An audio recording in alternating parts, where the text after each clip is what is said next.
Hey guys, happy Tuesday. So as you can tell from this photo right here, my husband just got me the best gift. It's Marilyn Monroe, and she's just having so much fun doing some ab exercises. You can see the boat pose, you can see her reaching up and just doing some crunches. I love it. She just looks so happy, and the colors they're just perfect. Actually you can see I'm pretty much wearing the colors that are on there. I just realized that.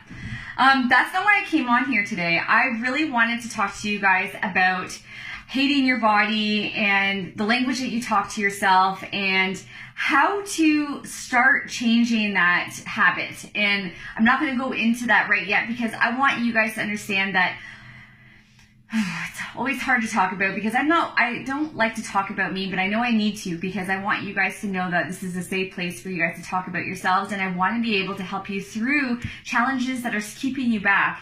And I used to talk to myself and I was my own worst enemy for say 25 years.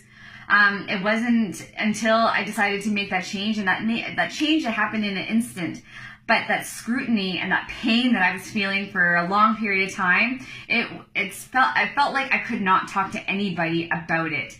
And I want you guys to know that it's not an easy subject. I feel that there's not many people that get it if you do speak to it, because if that was the case, I would have been able to cure myself. I was not looking for attention. I was not looking for someone to tell me that I was beautiful, because I knew that there was so much more that was going on, but I could not figure it out.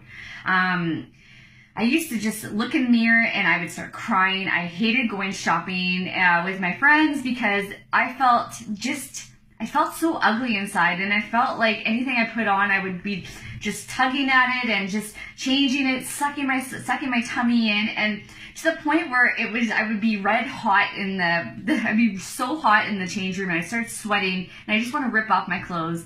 I remember being at a girlfriend's pool party, and we were all going to go in the bath.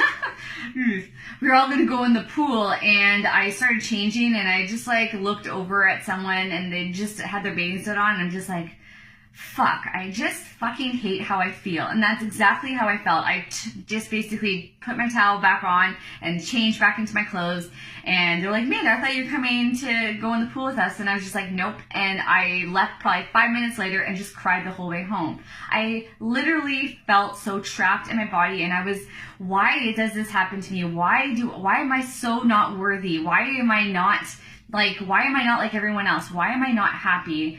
And it was on that ride home that I literally knew that I had to do something I did not know what was. So what did I do? I went back to my old habits and started putting my fingers in my throat and just puking after every meal, and would starve myself. I just went from place to place thinking that was the answer. And that's not loving yourself at the end of the day. And I know that now, but the whole process, that mindset to change, because even when I lost the weight, I still saw myself as this person that, I still let that person who I was before still define who I am. And it's the language that we talk to ourselves. And now that I'm in business for myself and I'm doing a lot of mindset stuff, I still have trouble sometimes with the language I talk to myself. And it's that little voice that we listen to, and you have to be very cautious, because it is, at the end of the day, the energy that we put out is what we get back. I do not want to put that energy out. So I work hard, and I work it like a muscle every freaking day. I write in my journal, and I say to them that this is going to be an amazing day because I'm going to be helping so many people. I'm going to be taking Iggy for a walk. I'm going to do something for myself. And it's constantly that reinforcement that is what helps us. No one is perfect out there. No one has it better than anyone else. It's up to you to work hard. And what does that look like to you? How are you talking to yourself?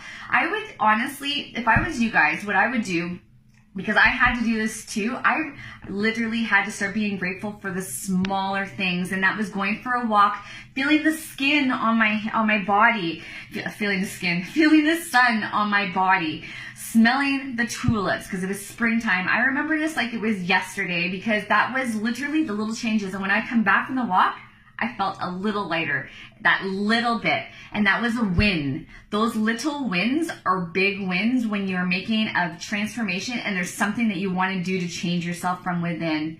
Do not make those small things like they do not matter. And I used to do that. I went from thing to thing to thing, and I did not enjoy the journey. I did not enjoy the process. I just always wanted a destination. Well, guess what? There's still a destination to this day. We're constantly working to be better. And I'm very passionate about this because I want you to know how crucial it is with the language that we speak to ourselves. I know that I'm worth it. I know that there's no one else there is Amanda Gazzola. I am, and I have to own this person and treat her like a woman that I feel like she should be treated. No one's going to do it for me. And if you're waiting for that to happen, it's never going to happen. It might happen for a small bit, but you'll go back into your little ways. These little things that we work on, it's a constant day-to-day process, because there's always going to be stuff coming into our life. There's always going to be things that we're going to put everyone else before us, and at the end of the day, who's taking care of you? I just want to leave you with that, because it is really important how it starts with the weight loss journey. Making yourself that schedule, putting yourself in that schedule. These little moments in time are the biggest hurdles you'll ever cross. And when you start seeing yourself in that different light, you'll start seeing yourself in a way that you're going to have those shoulders back, 2 inches down, and being like, fucking yeah, I'm rocking it. So that's just my little tidbit for today. I just wanted to give you a little bit of just something that's been on my heart a little bit lately, because I was at Business Mastery last weekend helping a bunch of entrepreneurs, and you know, I had a talk with them. I had about 65 people out, and this is a big thing that I want you just to know, that we all struggle with it, and at the end of the day, it's those little changes that make the big impact in your life. So that's about it. I hope you guys have a great day, and I'll talk to you soon.